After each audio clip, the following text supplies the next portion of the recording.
So hello guys, it's me Ayush और मैं तुम सभी का वेलकम करता हूं चैनल के एक और ब्रांड न्यू वीडियो में। और आज के वीडियो में हम लोग एक्सप्लेनेशन करने वाले हैं वाइकिंग्स के सीजन 5 के एपिसोड नंबर 8 का। सुनाओ without wasting any more time, let's get on to the explanation. So episode चालू होता है, हम देखते हैं किंग हैरल्ड और आइवर बैटल पे जाने की तैयारी कर रहे होते हैं। आइवर हेवित्सर्क से पूछता है कि क्या वो रेडी है अपने भाई ऊबे की जान लेने के लिए, और हेवित्सर्क जवाब देता है कि हाँ, वो विदाउट अ डाउट रेडी है। इसके बाद किंग हैरल्ड देखते हैं कि एस्ट्रिड भी बैटल पे जाने के लिए तैयार हो रही होती है, तो किंग हैरल्ड एस्ट्रिड को रोकते हैं क्योंकि एस्ट्रिड प्रेग्नेंट होती है। मगर एस्ट्रिड कहती है कि वो कमजोर नहीं है, वो लड़ेगी। फिर आइवर के पास बिशॉप हेगमंड आते हैं और आइवर उन्हें उनकी सॉर्ड वापस कर देता है और कहता है कि ये सॉर्ड उनके ऊपर ही जचती है। एंड इसके बाद वो सब अटैक करने के लिए निकल जाते हैं। दूसरी तरफ हम देखते हैं कि कैडागेट में भी सब लोग रेडी हो गए होते हैं। गुथरम का ये पहला बैटल होने वाला है और बियॉन्ड उसके पास आके उसे मोटिवेट करते हुए कहता है कि आज वो बहुत खुश है कि वो अपने बेटे को उसके पहले बैटल पे ले जा रहा है। इसके बाद बियॉन्ड स्नेफ्रिड को बाय बोलने चला जाता है, मगर वो टोरवी से बात नहीं करता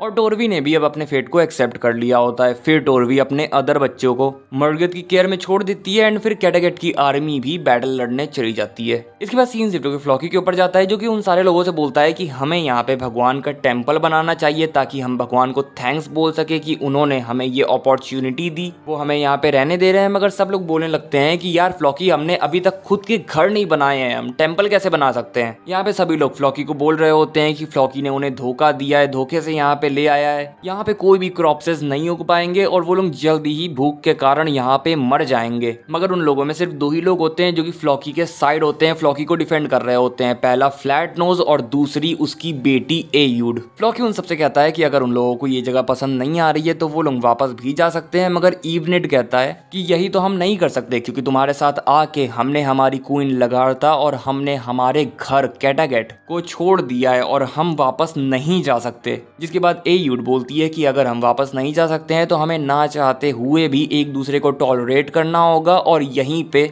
अपना घर वगैरह बनाना होगा। इसके बाद सीन शिफ्ट होता है, हम देखते हैं किंग हैरल्ड और आइवर की आर्मी और लगारथा, बियॉन्ड और ऊबे की आर्मी एक दूसरे के सामने होती है। मगर तभी लगारथा कहती है कि ये सही नहीं है कि हम बातचीत करें बिना स्लॉटर स्टार्ट करने वाले हैं। कम से कम हमें एक बार तो बात करके इस पूरे मैटर को रिजॉल्व करने की कोशिश करनी चाहिए, जिससे बियॉन्ड और ऊबे एग्री करते हैं। बियॉन्ड ये बात जाके किंग हैरल्ड को बताता है, वो दोनों हॉस्टेजेस एक्सचेंज करते हैं। किंग हैरल्ड के साथ जाता है उनका भाई हेल्फडन और बियॉन्ड के साथ जाता है उसका भाई हेवित्सर्क। हैरल्ड हेल्फडन से कहता है कि वो बियॉन्ड का साथ ना दे, हैरल्ड उसका भाई है। मगर हेल्फडन कहता है कि नहीं, मुझे बियॉन्ड का साथ देना होगा क्योंकि उसने मेरी जान बचाई है। किंग हैरल्ड हेल्फडन को बहुत ज्यादा वास्ता देते हैं अपनी फैमिली का, कहते हैं कि वो अपने भाई हेल्फडन को जान से नहीं मारना चाहते हैं, मगर हेल्फडन नहीं मानता। और दूसरी तरफ ऊबे भी हेवित्सर्क से कह रहा होता है कि हेवित्सर्क आइवर की साइड छोड़ दे, उसकी साइड ज्वाइन कर ले क्योंकि वो भी अपने भाई को नहीं मारना चाहता। इसके बाद दोनों साइड्स के सारे इंपॉर्टेंट बंदे आमने सामने आके बात करते हैं। बियॉन्ड लगारथा और ऊबे कहते हैं कि हम सब आपस में फाइट करके बस एक दूसरे को कमजोर कर रहे हैं, रैगनार के नाम को मिट्टी में मिला रहे हैं। लगारथा कहती है कि उसने और रैगनार ने कैडागेट को इतनी सारी बुलंदियों पे पहुंचाया है जिसकी वजह से वही राइटफुल रूलर ऑफ कैडागेट है। और लगारथा कहती है कि अगर हम दोनों अपनी आर्मीज को कंबाइन कर लेते हैं तो हम लोग कितने स्ट्रांग हो जाएंगे और बाहर जाके और ज्यादा लूटपाट कर सकेंगे और ज्यादा कॉन्क्वेस्ट कर सकेंगे। हेल्फडन अपने भाई हैरल्ड को समझाता है कि मत लड़ो, आखिरकार क्या ही मिल जाएगा तुम्हें लड़के।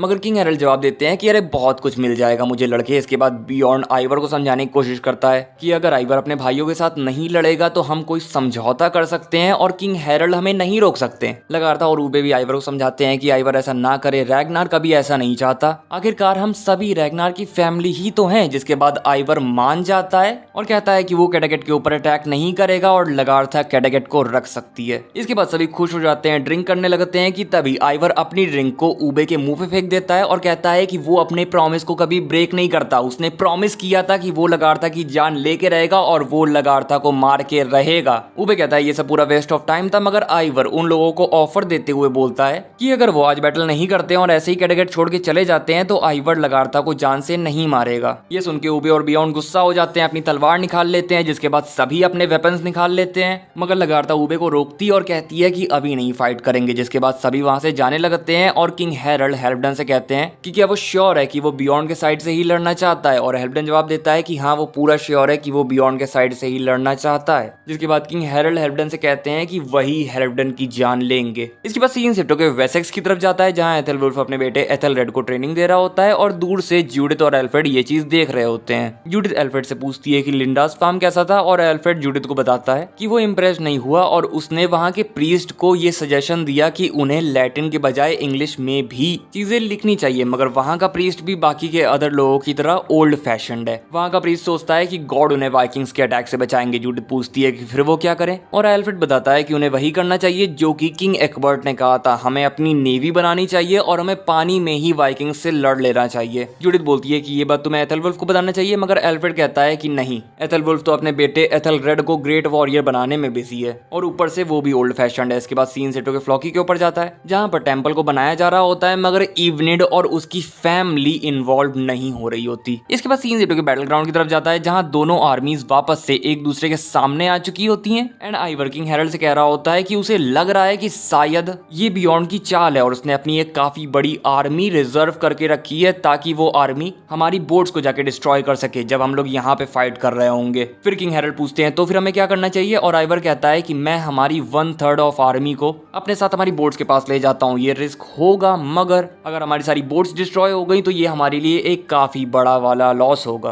और हमें हेवित्सर के साथ अपने कुछ आदमी फॉरेस्ट के अंदर भी भेज देने चाहिए ताकि वो दूसरी तरफ से बियॉन्ड की आर्मी के ऊपर अटैक कर सके। किंग हेरल्ड इस बात से एग्री करते हैं और एस्ट्रिड को आइवर के साथ भेज देते हैं, क्योंकि वो नहीं चाहते कि एस्ट्रिड इस फाइट के अंदर हर्ट हो जाए। इसके बाद हेवित्सर्क और आइवर चले जाते हैं, बैटल चालू हो जाता है, और जब हेवित्सर्क जंगल में होता है तब सैमी लोग उसके ऊपर अटैक कर देते हैं। हेवित्सर्क और उसकी टीम अपने आप को बचाने की तो कोशिश कर रही होती है, मगर फिर भी उनके काफी सारे लोग मारे जा रहे होते हैं, जिसकी वजह से ना चाहते हुए भी उन्हें जंगल से भाग के जाना पड़ता है। दूसरी तरफ बैटल ग्राउंड में लड़ाई बहुत ही तगड़ी वाली चल रही होती है। किंग हेरल्ड हेल्पडन से पूछते हैं कि क्या अभी भी उसे कोई रिग्रेट नहीं हो रहा है, और हेल्पडन कहता है कि अरे तुम अभी तक जीते नहीं हो। सभी लोग बड़ी अच्छी तरीके से लड़ रहे होते हैं कि तभी लगारथा पीछे से अपनी फोर्सेस को ले आके किंग हेरल्ड की आर्मी के ऊपर अटैक कर देती है। बियॉन्ड भी सबको चुन चुन के मार रहा होता है, गुथरम भी काफी अच्छी तरीके से लड़ रहा होता है। सीन एस्ट्रिड पे जाता है जो कि आइवर से कहती है कि हमें वापस चलना चाहिए, मगर आइवर मना कर देता है। बैटल में बहुत सारे लोग कट पिट रहे होते हैं, मर रहे होते हैं। किंग हेरल्ड आइवर को बुलाते हुए भोपू बजवा देते हैं, मगर आइवर कहता है कि नहीं, अब लेट हो गया है, अब हम नहीं जा सकते। बिशॉप हेमंड काफी अच्छी तरीके से लड़ रहे होते हैं, एक एक वाइकिंग को चुन चुन के मार रहे होते हैं कि तभी वो लगारथा को देखते हैं, और लगारथा को देख के वो थोड़ा सा रुक जाते हैं, और इतने में ही कोई पीछे जाके उनके ऊपर अटैक कर देता है, जिस वजह से बिशॉप हेमंड बेहोश हो जाते हैं। बियॉन्ड सबका सर फोड़ रहा होता है, लगारथा अच्छे से फाइट कर रही होती है, और किंग हेरल्ड देखते हैं कि उनकी आर्मी हार रही है, जिस वजह से वो अपनी आर्मी को रिट्रीट करने को बोलते हैं, और वो और उनकी आर्मी वहां से भागने लगती है। किंग हेरल्ड जब आइवर के पास आते हैं तब आइवर उनसे पूछता है कि बिशॉप हेमंड कहाँ है, और किंग हेरल्ड बताते हैं कि बिशॉप हेमंड मर चुके हैं, जिसके बाद वो सब वहां से चले जाते हैं। फिर लगारथा सारे मरे हुए वाइकिंग्स को देख रही होती है कि तभी वो बिशॉप हेमंड के पास आ जाती है। बियॉन्ड से बताता है कि ये एक सेक्शन प्रीस्ट है। लगारथा जब बिशॉप हेमंड की नर्व्स चेक करती है तब उसे मालूम पड़ता है कि बिशॉप हेमंड अभी भी जिंदा है। ऊबे हेमंड को मारने जा रहा होता है, मगर लगारथा ऊबे को रोकती है। ऊबे पूछता है क्यों, और लगारथा कहती है कि बस उसे अंदर से ऐसी फीलिंग आ रही है कि हमें इसे बचाना होगा। फिर लगारथा बिशॉप हेमंड की तलवार लेके चली जाती है और बिशॉप हेमंड का ट्रीटमेंट होने लगता है, और इसी के साथ ये एपिसोड यहीं पर खत्म हो जाता है। सो गाइस, बस यही था वीडियो। अगर वीडियो अच्छा लगा हो तो लाइक कर देना, चैनल पे नए आए हो तो सब्सक्राइब करके बेल आइकन दबा देना। मैं लोगों तुम लोगों से नेक्स्ट वीडियो में, तब तक के लिए बाय बाय टाटा।